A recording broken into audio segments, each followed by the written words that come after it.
나이가 좀 많을 때 이 만학도로 한의대를 합격하여서 한의사가 되는 것을 이제 꿈꾸는 친구들이 많이 있어서 이렇게 나무님께서 이렇게 댓글을 달아주셨어요. 제가 올해 운 좋게 한의대를 합격한다면 아마 지금 공부를 하고 있나 봐요. 졸업 시에 나이가 36세라고 합니다. 제가 32살에 졸업을 했었고 저는 군대를 2년 갔다 온 걸 감안하면 저랑 비교하면은 6년 늦은 테크트리를 타고 계신 거라고 보이네요. 그래서 이 나이여도 여자가 페이닥터 일자리를 구하기가 괜찮을까요? 전 개원은 좀 천천히 하고 싶어서요 라고 말씀을 하셨어요. 이렇게 고민하시는 분들이 많이 있죠. 자, 개원은 제가 항상 장사라고 말씀을 드리죠. 우리 고객분들을 만족하는 것이 집중되어 있고 천장에서 물이 새요, 화장실 변기가 막혔어요, 뭐 기계가 고장이 났어요, 이런 것들에 대해서 내가 대응을 해야 되기 때문에 우리가 생각하는 실제 한의사의 모습에는 개원의는 실제로 좀 이어져 있지는 않습니다. 그것보다는 내가 아픈 환자를 치료한다라는 의미에서 페이닥터가 오히려 우리가 상상하는 한의사의 모습에는 더 가깝지 않을까라는 생각이 들어요. 그래서 이 나무님뿐만 아니라 이런 류의 질문을 하시는 분들이 많이 있어서 제가 한번 어떻게 생각하는지 답변을 한번 드려보도록 하겠습니다. 자, 30대 후반 이후가 보통이겠죠. 30대 후반 또는 40대까지 남자든 여자든 부원장이라고 부르기도 하고 뭐 페이닥터라고 부르기도 하고 이런 분들이 근무를 하는 것, 근무의 어려움보다는 내가 취직하는 것이 괜찮을까에 대한 내용입니다. 자, 한의사를 고용하는 경우는 대부분 일부의 의사 또는 한의사들이 보통 고용을 하게 되죠. 자, 의사가 한의사를 고용하는 경우는 병원에서 한의과를 개설하기 위해서 고용을 해서 아예 독단적으로 업무를 시킨다거나 또는 한의사가 고용을 해도 어차피 마찬가지입니다. 이 진료라는 것은 이렇게 겹치는 영역이 있는 것이 아니고 각 의사든 한의사든 각 의료인 한 명 한 명이 별개의 진료를 하는 거기 때문에 내가 없을 때 나의 업무를 대신해 줄 사람을 찾기 위해서 고용을 하는 것이죠. 자, 그래서 근무를 하게 돼서 시키는 것은 내가 사장이 직원을 에게 시키는 것과는 조금 달라요. 사장이 없을 때 사장을 대리해 줄 사람을 찾는다고 보통 보시면 됩니다. 그래서 사장의 역할을 대행한다. 보통 대표 원장이라고 하고 근무하시는 분은 이제 그냥 원장의 역할을 하게 되겠죠. 자, 그렇다면 우리가 상상을 해보면 되겠죠. 자, 누구를 나의 대리인을 맡길까를 상상하는 거예요. 그러면 뭐랑 똑같냐? 아바타 소개팅을 해서 나를 대신해서 저 사람을 내보내서 나의 역할을 할 수 있을 거라고 생각되는 사람을 고용하고 싶은 것이 사장의 마음이겠죠.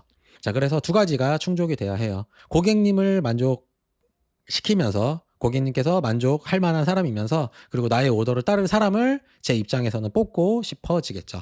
자, 그렇다면 먼저 성별. 남자 한의사와 여자 한의사가 있다면 어떤 성별이 더 페이닥터 또는 부원장 자리를 구하기가 더 쉬울까? 이것은 제가 항상 말씀드리는 다수의 마음을 이해한다라고 보면 되죠.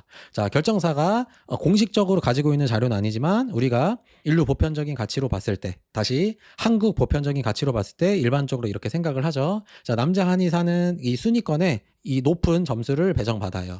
그리고 여자 한의사는 이 조건만 봤을 때는 한 중위권 정도의 배정을 받죠. 뭐 중상이라고 할 수도 있겠지만 아무튼 남자 쪽에서 전문직이라고 할 때 그것이 더 많은 메리트를 갖는다라는 것이 우리가 대중들은 남자 한의사를 조금 더 선호한다라고 할 수가 있겠네요. 꼭 결정사로 제가 예를 들었지만 일반적으로는 그렇다고 생각하면 되고, 항상 그래서 중요한 것은 다수의 선택을 받는 것이다. 물론 뭐 아닌 경우도 있지만 그냥 그렇단 얘기인 거니까 이것에 대해서 다르게 생각한다라고 판단하시면 그냥 다르게 생각하셔도 뭐 관계는 없다라고 할 수가 있겠습니다. 자, 그 다음에 나이, 말씀하셨던 나이예요.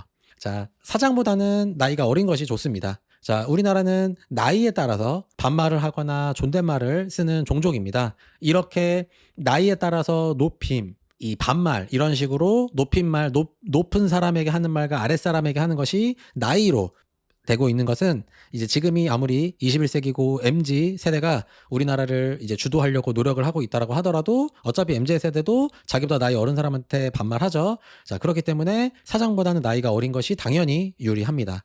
자, 하지만 일반적으로 20대가 20대 후반이 되겠죠. 20대 후반이 20대 후반을 고용하는 일은 있기는 있지만 거의 없어요. 그렇기 때문에 사장의 나이는, 한의사를 고용할 만한 사장의 나이는 대부분 30대에서 40대, 50대, 60대가 고용을 하기 때문에 어차피 그 밑이라면 별로 무관하다. 그래서 크게 신경 쓰지 않아도 된다라고 할 수가 있죠.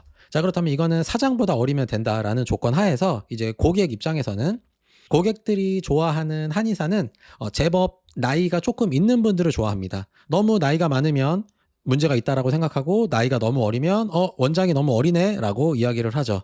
저도 이 이야기를 듣기 때문에 일반적으로 다수는 이렇게 생각한다고 해요. 그래서 고객분들은 이 40대에서 50대 정도의 약간 경력도 있으면서 약간 전문적인 느낌도 좀 나면서 그렇다고 너무 세대에 뒤처지지도 않은 것 같은 그냥 그런 느낌. 흰머리가 아주 많으면 안 되고 아예 없으면 안 되고 희끗희끗한 정도를 좋아하시죠.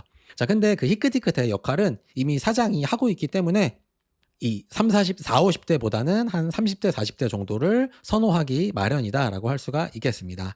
자, 역시 나이에 대한 얘기인데 그냥 저의 개인적인 경험이에요. 제가 그 전에 근무를 할 때 제가 의사를 면접을 한 30명 정도는 봤었고 그다음에 근무를 같이 한 건 한 5명 정도 그리고 근무 관리를 한 5명 정도 해왔었고 좀 더 될 것 같기도 하네요. 자, 한의사는 면접을 한 100명 이상 정도 봤었고 실제 저와 같이 했었던 한의사는 한 10명 정도 그리고 제가 같이 근무를 하지 않더라도 진료하시는 것, 오도하시는 것, 직원들과의 어떤 식으로 업무 분담을 할지에 대해서 관리해 주셨던 분들이 한 20명을 봐왔었던 저의 입장에서는 나이가 많을수록 저항하십니다.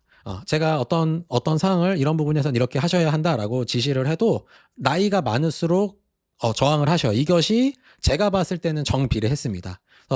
저는 그분들한테 이렇게 말씀을 드릴 때 그냥 네 말이 그렇게 맞으시면 네가 나가서 하면 되지 왜 여기 취직을 해서 저항을 하시는지 저는 심적으로는 이해가 됐지만 업무를 하는 사람으로서는 매우 불편했던 기억이 있습니다. 그래서 나이가 제가 생각하기에 일정 범주가 넘었다고 생각하면 그 뒤로는 그냥 이력서에서 바로 서류 바로 탈락이죠. 아예 그 내용 자체도 읽어볼 필요가 없다. 제가 같은 금액을 주는데 그런 리스크를 감당할 필요가 없죠. 저도 바쁘니까.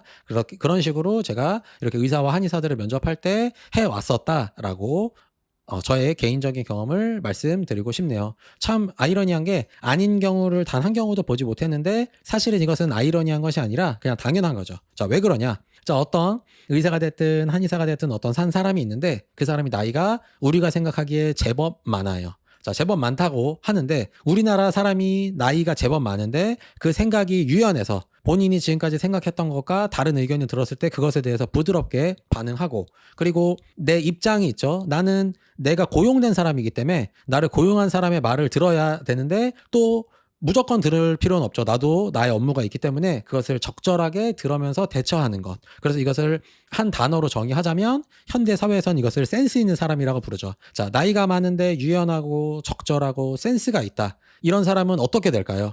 네, 그 사람은 본인이 뭘 하든지 잘 됩니다. 왜냐? 대중은 이런 사람을 좋아하기 때문이죠. 그래서 이 사람은 내 사업이 잘 되고 있기 때문에 결국 남에게 채용될 일 자체가 없다라는 것이죠. 그래서 내가 채용을 하려고 하는데 나이가 우리가 일반적으로 생각하는 일정 범주를 좀 넘어 있다. 좀 많은 느낌이다라는 분들은 유연, 적절, 센스라는 단어를 붙이기에는 좀 어려움이 있다라는 것이 귀납적으로 추론이 되고 우리가 이것을 상상해 봤을 때 연역적으로도 한번 생각해 볼 수 있다라는 것입니다. 자, 그래서 결론은 뭐냐? 사장님보다 나이가 어린 30대 남자가 베스트다라고 할 수가 있죠. 자, 여기까지가 우리 질문자께서 그리고 우리 질문하신 분 외에도 다른 분들도 마찬가지고 성별이나 나이가 좀 제법 있을 때 취직하는 거에 대해서 좀 걱정을 하시는 분들에 대해서 제가 답변을 드리는 내용이고 자, 하지만 나의 아바타를 고르는 것이죠. 자, 그렇기 때문에 이 두 가지 조건만 보는 것은 아니라는 것입니다. 이것이 우리 현대 사회에서는 중요한 어떤 사람을 평가하는 가치가 되지만 그 외에 그것을 뛰어넘을 수 있는 것이 있죠. 자, 기본적으로 사장이 싫어하지 않을 조건이 있어야 돼요. 이 전제 조건 하에 고객분들이 매우 좋아할 조건을 가지고 있다면 성별과 나이에서 아쉬움이 있다고 하더라도 그것을 그냥 뛰어넘을 수가 있죠. 어떠면 되냐? 자, 특별하게 이쁘거나 특별하게 잘생긴다거나 특별히 몸짱이거나 몸짱은 이 몸짱 코드가 있어요. 여성분일 경우에는 곡선, 몸에 선이 이뻐야 되고 남자 같은 경우에는 어깨가 넓은 걸 다수가 좋아하는 몸짱이라고 합니다. 남자가 뭐 스쿼트를 잘한다, 뭐 여성분이 너무 말랐다 이런 것은 여기서 얘기하는 몸짱에 들어가진 않아요. 자, 또는 관상에서 우리 눈, 코, 입, 얼굴 형태 이런 것들에서 독립적이라고 할 수도 있지만 아무튼 엄청 중요하다고 생각하는 목소리가 상대방을 편안하게 해준다거나 아니면 상대방을 기분을 좋게 만족시킬 수 있는 목소리를 갖고 있다면 역시 이것도 아주 높은 가산점으로 이 두 가지 조건 안에 그냥 들어갈 수가 있을 것이고 그리고 또 매우 친절함 그리고 카리스마가 있음, 뭐 이런 것들을 가지고 있다면 아주 이런 게 안 좋다. 성별이나 나이가 아쉬움이 있다 하더라도 참 괜찮게 뽑힐 확률이 매우 높아진다라고 할 수가 있고, 치료를 잘하는 것은 뭐 제가 여기다 넣긴 넣었는데 뭐 그닥 중요하지는 않습니다. 왜냐? 우리 고객분들은 치료를 잘하는 것을 원하는 것이 아니라 만족하는 것을 원하시기 때문이죠. 자, 그래서 마무리 말씀을 드리면, 사장 마음에 드는 상태에서 또는 사장이 싫어하지 않을 것을 안 가지고 있는 상태에서 고객이 만족시킬 것이라고 사장에게 기대시킬 수 있는 조건이 나에게 있다면 내가 취직이 되는 것이고, 내가 성별이 어떻든 나이가 어떻든 내 어떤 조건이 괜찮다 하더라도 사장 마음에 난 네가 생긴 게 싫어 라고 한다거나 이러면 안 되겠죠. 또는 고객이 만족할 것이라고 그 사장이 믿게 만들 수가 있다면, 그렇다면 나는 페이 자리를 구하는 것이 어떤 상황에서도 불편하지 않을 것이고, 그 반대라면 불편할 것이다 라는 것입니다. 자, 그리고 우리 이렇게 댓글을 남겨줬던 친구뿐만 아니라 이런 류의 질문을 했던 많은 분들이 내가 사장일 때 나 같은 사람을 아바타로 고용할까라는 질문을 해보신다면, 이것을 고민해 본다면 내가 거기에 맞추면 내가 될 것이고, 내가 맞추지 못한다면 좀 어려울 것이다 라고 생각을 하시면 되겠습니다. 자, 그리고 이 성별과 나이에 대해서 꼭 이 두 가지 코드에 대해서 물어보시는 분들이 많아서 우리 친구들에게 제가 항상 이야기해 주는 거, 자, 내가 타인의 성별과 나이를 신경 쓰는 삶을 산다. 내가 취직할 때 나이나 성별이 문제가 될까요? 라고 질문했다라는 것 자체가 내가 그것을 인지하고 이것이 불편할 코드라고 생각하고 있다라는 것이죠. 자, 내가 그렇게 생각하는 그런 삶을 살면 나도 역시 성별이나 나이 이런 조건을 신경 쓰는 사람과 어울리게 됩니다. 이것은 내가 개원을 해서 진료를 해도 마찬가지예요. 내가 어떤 것에 대해서 중요하게 생각을 한다면 그것을 같이 중요하게 생각하는 사람들이 결국 모이게 됩니다. 이것은 장사에도 역시 똑같이 적용이 되고, 이것은 날 고용할 사장에게도 똑같이 적용이 돼요. 단기간은 안 그럴 수 있지만 우리가 흔히 연단이라고 생각해 보면은 그런 분과는 나랑 맞지 않는 사람은 어차피 나도 취직해서 오래 있을 수 없게 된다라는 것입니다. 그래서 내가 혹시 성별이 됐든 나이가 됐든 어떤 조건이 조금 아쉬움이 있다면 내가 그것을 신경 쓰지 않을 수 있을 만큼 나의 정신을 수양한다거나 아니면 그것을 보충할 나머지를 강하게 키워서 이런 것들이 내 스스로가 신경 쓰이지 않게 된다면, 그러면 내 삶은 신경 쓰이지 않게 되고, 그렇다면 내 주위에 있는 사람들은 이런 것에 대해서 신경 쓰지 않는다는 것을 한번 말씀을 드리고 싶어요. 제가 제 영상에 이렇게 악플을 다는 아이들과 이렇게 서스름 없이 싸우기도 하고 아니면 그냥 무시하기도 하고 이런 식으로 대응할 수 있는 것이, 저는 다른 유튜버들의 댓글을 신경 쓰지 않거든요. 그래서 제가 생각하기에는 내 영상을 보는 다른 구독자분들도 내가 그 댓글에다가 친절하든 싸우든 투닥대든 뭘 하든 어차피 신경 쓰지 않고 살아갈 것이라고 생각하기 때문에 제가 이런 행동을 할 수 있는 거죠.